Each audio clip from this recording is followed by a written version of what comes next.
자, 우리 인생에는 누구나 다 이 폭풍이 찾아옵니다.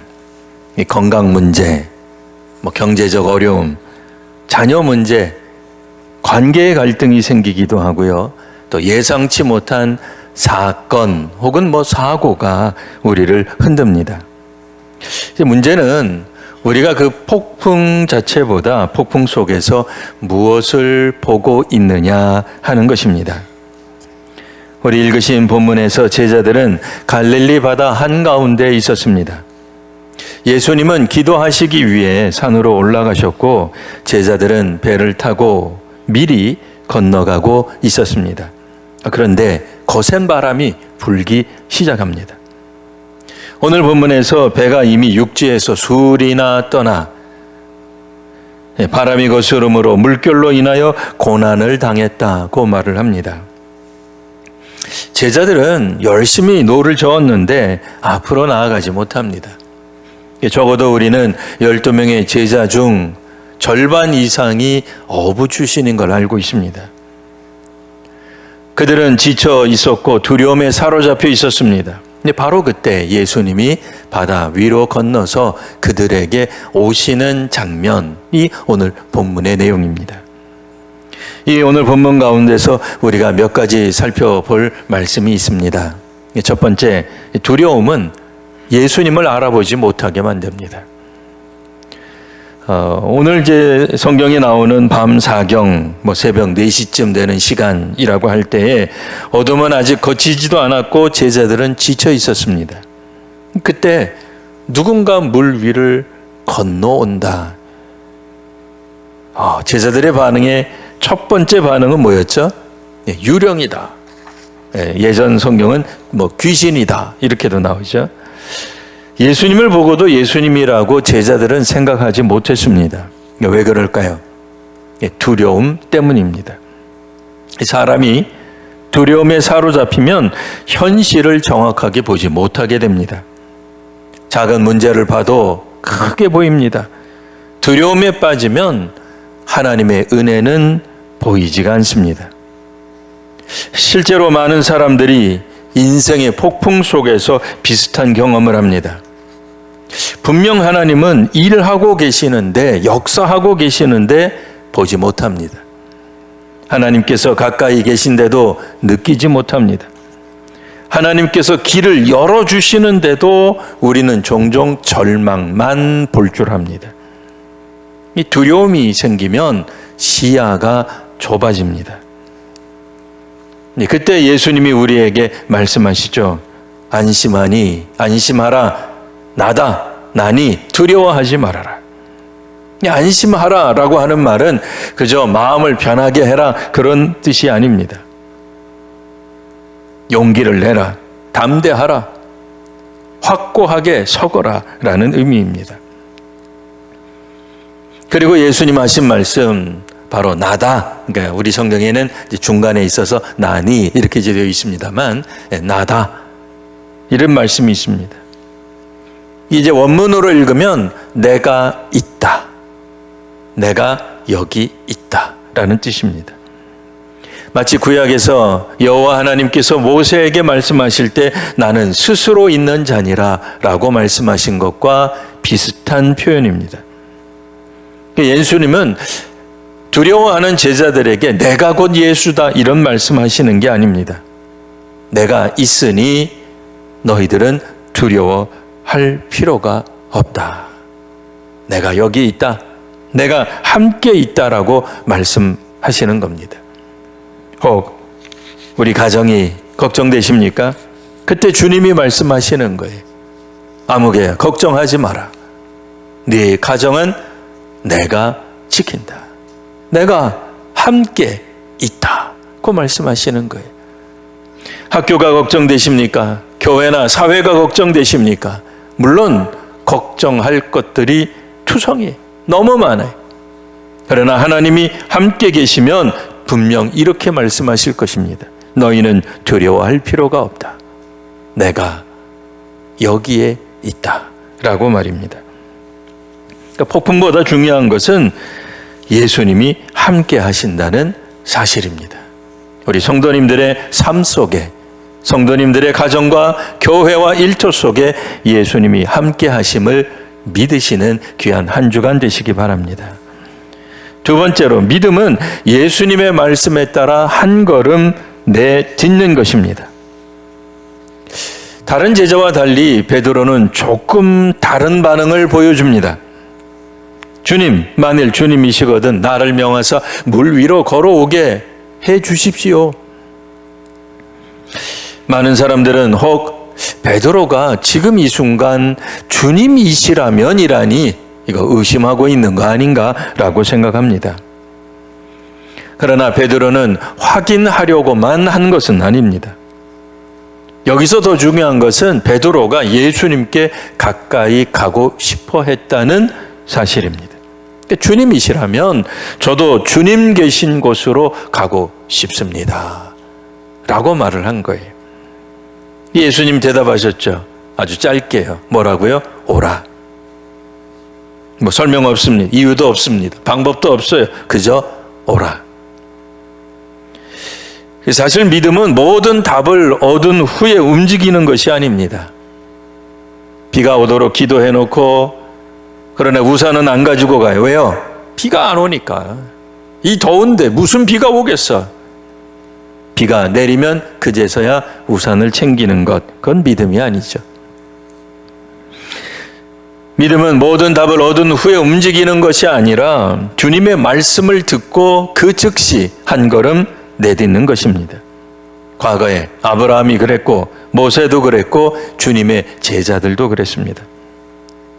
그래서 어떤 일이 벌어졌나요? 베드로가 배에서 내렸습니다. 그리고 실제로 물 위를 걸어갔습니다. 우리는 흔히 베드로가 몇 걸음 걷지 못하고 물에 빠진 것만 기억하고 손가락질하지만 사실 먼저 기억해야 할 것은 그가 몇 걸음이라 할지라도 걸었었다라고 하는 겁니다.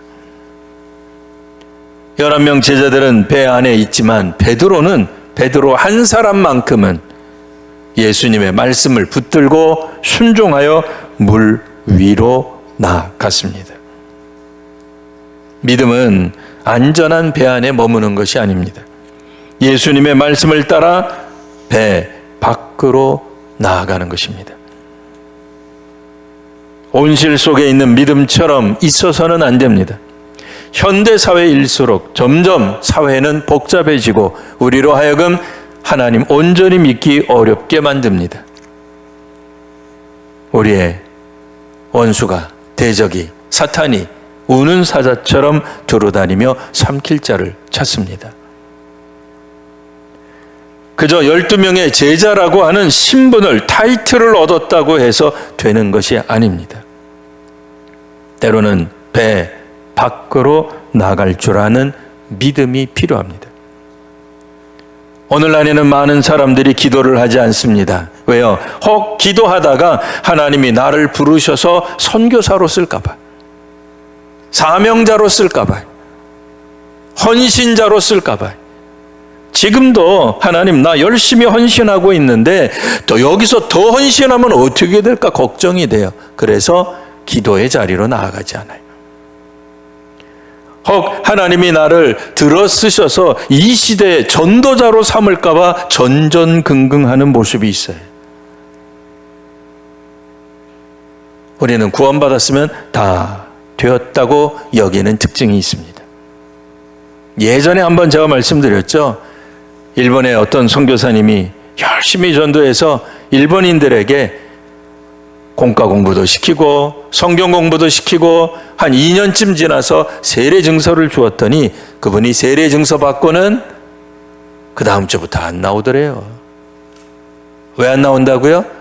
자기 구원 받았다고, 이제 됐다고, 난 이제 기독교 구원, 교회에서 말하는 구원을 얻은 확실한 증명이 있다고. 사실 그때부터 헌신해야 되잖아요.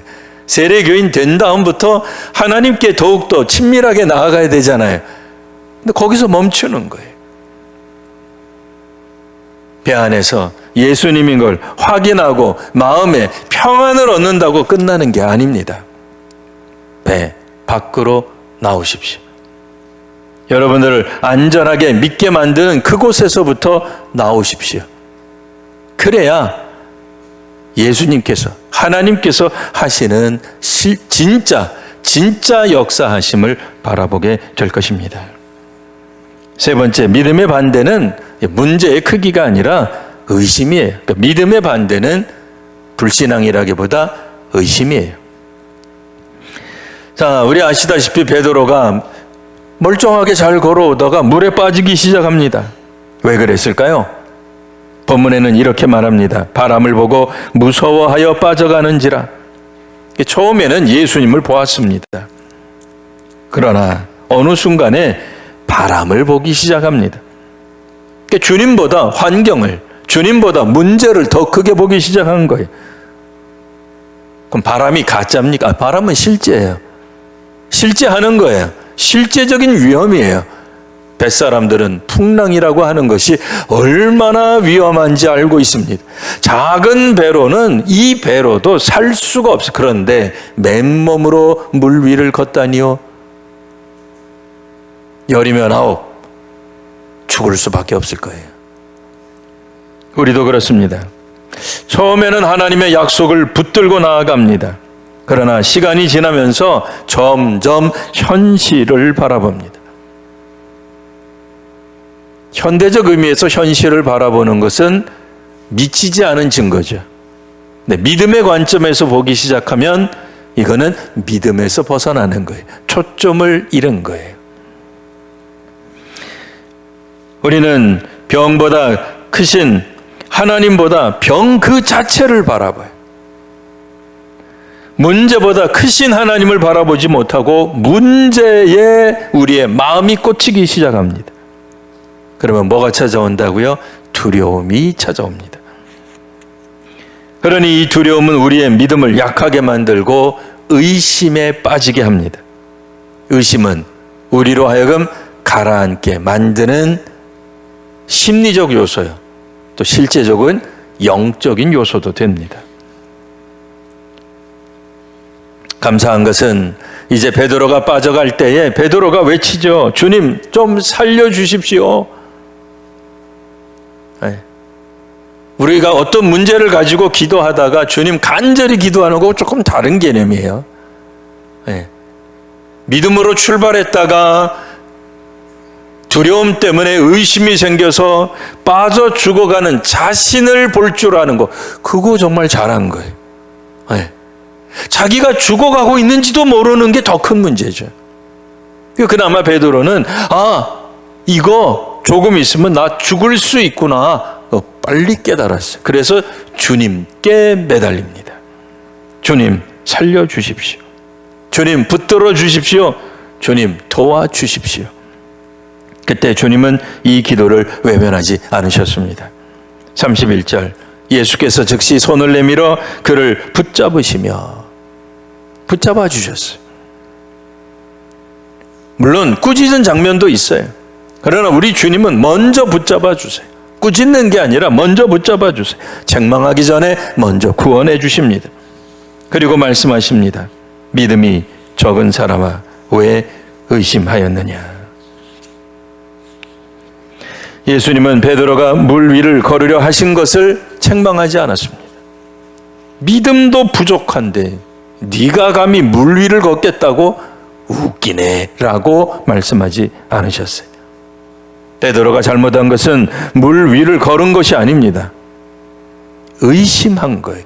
물 위를 걸어가면서도 배 밖으로 나왔으면서도 누구보다도 앞선 신앙의 선구자 같은 모습을 보여줬으면서도 의심에 빠진 것을 말한 겁니다. 오늘 여기서 우리는 중요한 교훈을 얻습니다. 믿음의 크기가 아니라 믿음의 방향이 중요합니다. 우리는 종종 아이고 주님 베드로 같은 믿음도 없어요. 우리에게는 어쩌면 작은 믿음만 있을지 모릅니다. 순종하기 어려울 수 있어요. 헌신을 가로막는 돌박 같은 마음 우리 마음속에 있을 수 있습니다. 주님이 오늘 본문에서 말씀하시는 것은 큰 믿음을 말씀하시는 게 아니에요. 예수님을 향한 믿음이 흔들리지 않기를 바라신 겁니다. 마침내 예수님이 배에 오르고 또 베드로도 배에 오르자 바람이 그칩니다. 그때 제자들이 말하죠. 진실로 하나님의 아들이십니다. 이 폭풍은 제자들을 괴롭게 만들기 위해 온 것이 아닙니다. 우리는 조금만 어려워져도 힘들어져도 문제가 생기고 사건이 생기고 사고가 생기면 누구 탓 돌리기 쉽습니다. 우리 공동체가 평안하지 못한 이유, 성장하지 못하는 이유를 누군가에게 책임지우고 싶어 합니다. 이 폭풍은 제자들을 괴롭게 하기 위해 온 것이 아니에요. 예수님이 누구신지를 더 깊게 알기 위해 허락하신 시간이었습니다. 혹 우리 인생에도 폭풍이 있으세요? 어떤 폭풍이 있으십니까? 이 폭풍 때문에 예수님이 바로 우리 옆에 계신데도 알아보지 못하고 확인도 못하고 볼 수 없을 만큼 두려움에 사로잡혀 있지는 않으십니까? 주님이 오늘 말씀하십니다. 담대하라. 나다. 그러니 두려워하지 말아라. 그리고 오늘 배 안에서 두려움에 떨고 있는 우리 제자들에게 말씀하십니다. 나에게로 오거라. 중요한 것은 바람의 세기가 아니라 주님을 바라볼 것인가 아니면 바람을 볼 것인가 하는 것입니다. 오늘도 폭풍보다 크신 우리 주님의 음성을 붙들고 믿음의 한 걸음을 배 밖으로 내걸으시는 성도님들 모두 되시기를 기원합니다. 아멘.